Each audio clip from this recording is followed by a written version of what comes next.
don't have bad soil. You might have a soil that's struggling, that's not happy, that is crying out for help.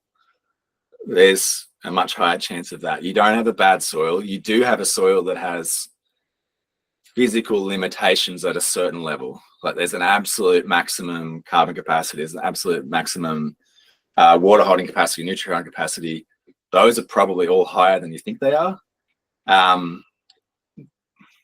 But what is most common if you're sitting there thinking you've got a bad soil and asking John, do I have a bad soil? Is that there are things that are suppressing what it wants to do right now. And it doesn't have a mind, but it does seem to have a certain amount of decision-making capability that comes out of different organisms working in the soil responding to different conditions. And so if it's high water and low carbon, a certain set of things will happen. If it's the other around, it's high carbon and low water. If it's high nitrogen, high carbon, like all these different sets of combinations will lead to outcomes that looks like a decision-making process. When you have a soil that's struggling, the thing to look for isn't a single measurement and then a direct response to that. For example, pH. I've got low pH, therefore that is the problem. That's what's causing my issue, whatever it is, which might be short root development, it might be lack of nutrition availability, it could be various things. That isn't your problem, that is an outcome. And so it's probably something a few steps back that is leading to that set of conditions. And so this is what makes it hard, because soil is a biological system. It's got chemistry, it's got geology and biology all interacting.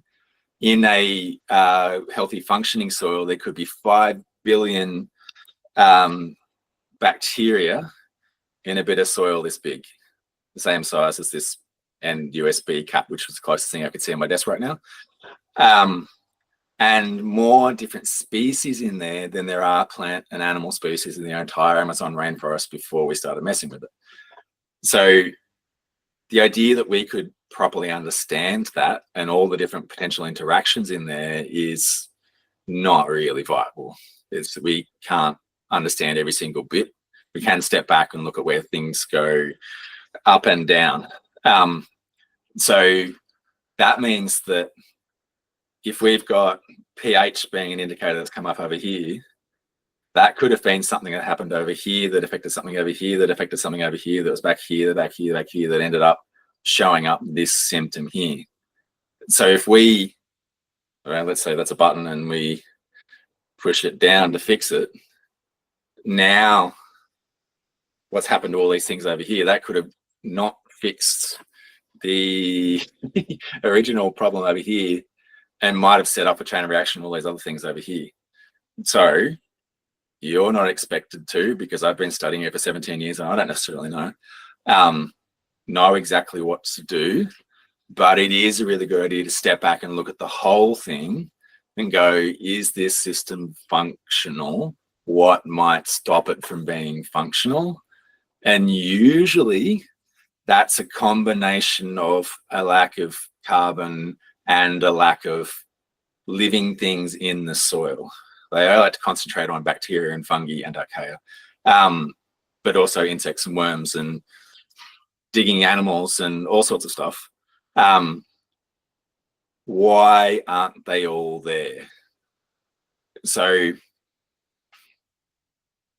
usually, in my recent experience, and I've been trained in all sorts of things and looking at the chemistry and looking at the physical aspects and looking at what species you're using and what type of tractor and grazing methods and all that sort of stuff, way more often I find that the actual fundamental issue is that something is suppressing root growth and soil biology.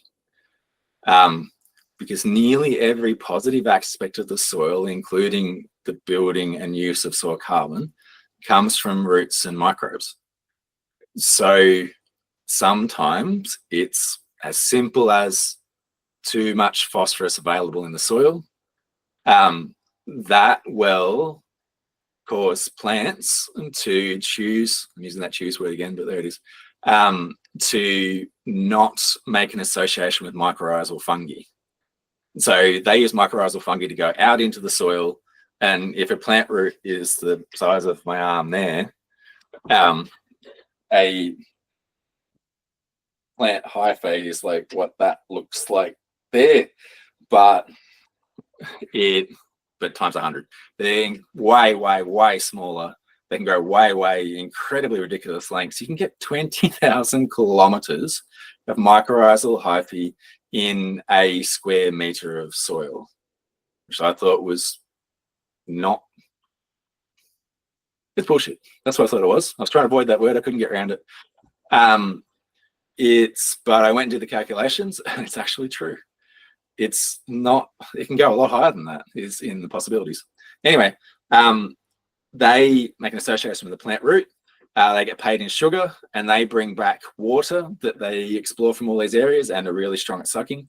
They also bring back phosphorus and other nutrients, but phosphorus, they have adaptions for mobilizing phosphorus. It's been really tightly locked up that plants can't get.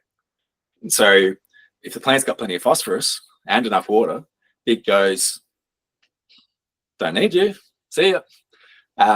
Which then means it's not growing its roots as much. It's not giving as much carbon into the soil.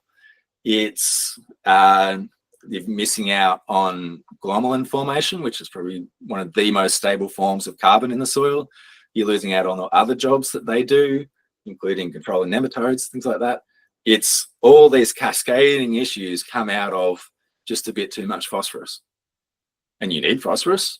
And there's lots of places that absolutely need phosphorus fertilizer. If you're exporting, at some stage, you've got to replace it. But just like with nitrogen, it's really easy to get a bit too far in one direction and disrupt a whole system. So if I've come along and looked at that sort of soil, usually you try and find that sort of reason, but do something to stimulate the soil biology, which is why we make Carbon Boost, because we went right back to the start of how things work and tried to come up with a tool that would help with these situations. Carbon Boost stimulates the soil biology, whether the conditions are good or bad, and stimulates a lot of extra root growth and branching and more exudates per root tip. And then those things tends to leading to most problems being at least reduced, and at least giving you the capacity to start to grow more things and have some time to change some methods and observe what's happening and be able to get on top of the things that were making your soil bad. This has been a long explanation. Lots of things I've left out, but it's one of the things that makes it so hard to manage and particularly recover soils, is that you as a farmer or other land manager has got all these competing things that are nothing to do with understanding soil, that are already very complex. And now here's this other thing you have to understand. So it's completely ununderstandable. Devoted the second half of my life to it. And that's where we get the answer. Go back to the start, is you don't have a bad soil. If things aren't going well, you have a soil that is being prevented from doing what it wants to do, which is be productive and functional. And there'll be something out there, or a combined set of things that are leading to that in a non-obvious way. And you can either just use some sort of stimulant like Carbon Boost to help you get through the process, or ask someone like me for help.